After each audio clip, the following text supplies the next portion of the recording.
Welcome to City Times. Here we bring you transfer news, match updates, and inside training information fast and reliable. Join our football family and like, comment, share and subscribe for daily updates. Jeremy Doku on Diogo Dalot horror tackle and Manchester City frustration. I am not diving. Manchester City winger. Jeremy Doku spoke about his recent injury after the derby and his frustration over diving suggestions. Jeremy Doku said that he could have been sidelined for a long time after Diogo Dalot's derby challenge as he opened up on the fouls that he has grown used to and the unfair reputations that wingers pick up. The Manchester City forward was hurt as Dalot's studs raked over his knee early at Old Trafford earlier this month, and while he continued for most of the match, he was left unable to feature days later in the Champions League defeat to Bodo/Glimt, and only came off the bench against Wolves. Pep Guardiola said at the time that it should have been a red card and has complained since about PGMO head Howard Webb rushing to dismiss it.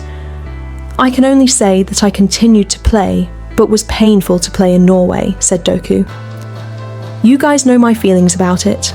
I could have been out for a long time. It happened and I didn't play in Norway, but I don't want to go too much into it. It is the past now. Thanks to the Lord, I didn't get injured badly and I am able to play now. It is the only thing I can focus on now. Getting fouls have become part of the game for Doku, with one of his main skills taking on defenders, and the Belgian reckons he gets at least one heavy knock per game from individual battles that he has to try to shrug off. More problematic for him is the insinuation that is sometimes reached that he has gone to ground too easily. Guardiola railed against the idea that Doku is a diver at the weekend, having fumed last season when he was given a yellow card in the draw with Brighton for a tackle that the manager said could have broken his leg. Doku accepts that he is always going to get tough challenges, but wants it recognised that he would not be going down unless he has been hurt. Knowing myself and my character, I know I am not a diver, he said. If I fall on the ground, then it is probably because something happened. In terms of laws, I just know that when I am on the ground, I am not diving. It is their responsibility to see if it is a yellow or red, a foul or not a foul. That is their job. Khaldoon Al-Mubarak reminder can help Manchester City in tense. Arsenal chase Manchester City. Chairman Khaldoon Al-Mubarak has spoken previously of the game-changing moment for the Blues that Arsenal are desperate for. There was plenty of sarcasm from Pep Guardiola last Friday as he chewed over the reaction to Manchester City's defeat to Bodo/Glimt in the Champions League.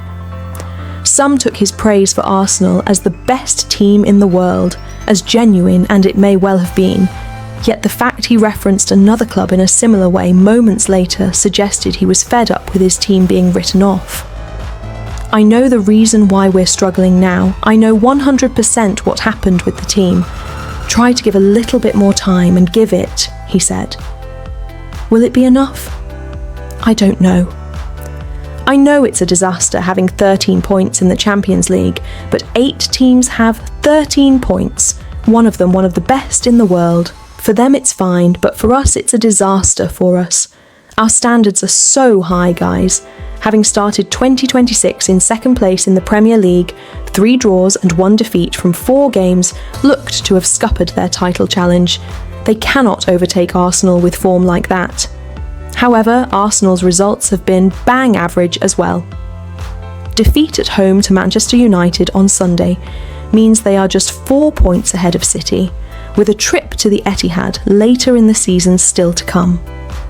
That boosts City from a general sense of points total, but the Blues will also be encouraged by the fact that Arsenal haven't killed off this title race when they could have done.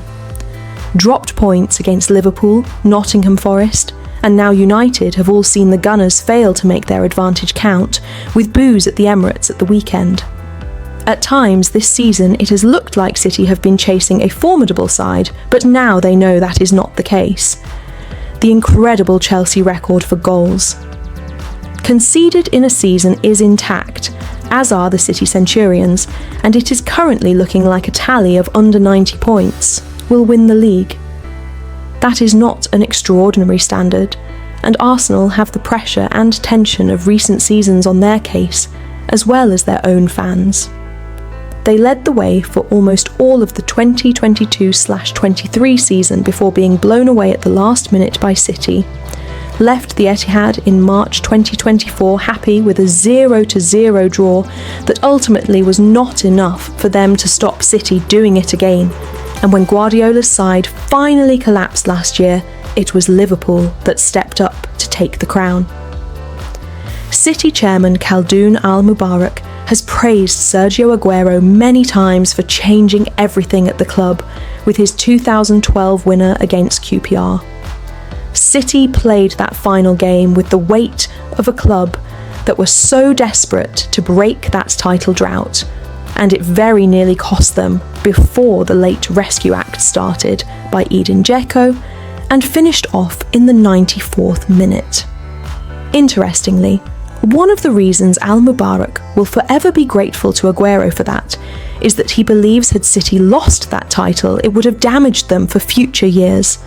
In other words, if they don't win the league in 2012, then who knows when they would have done. That is what Arsenal are currently fighting against, and expectations of City, especially if you are Guardiola looking out, have never been lower for a team that is new and inexperienced compared to previous champions.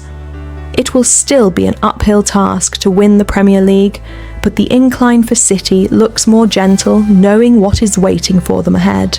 What Pep Guardiola saw from Mark Guehi in Manchester City training as teammate claim made Manchester City manager Pep Guardiola spoke about Mark Guehi after the £20 million signing made his debut for the club.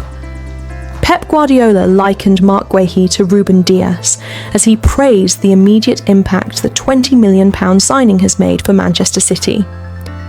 Guehi completed a move from Crystal Palace this week and made his debut in a 2-0 win over Wolves that steadies the ship at the Etihad Stadium after a difficult start to 2026. City's victory ended a run of just 3 points from their last 4 matches in the Premier League and moves them to within 4 points of Arsenal, ahead of the leaders taking on United on Sunday.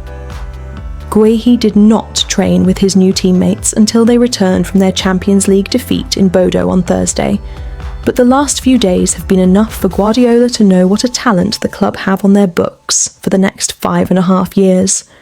It's not necessary to tell you about Mark and who he is, the captain from Crystal Palace, national team for your country, and he knows everything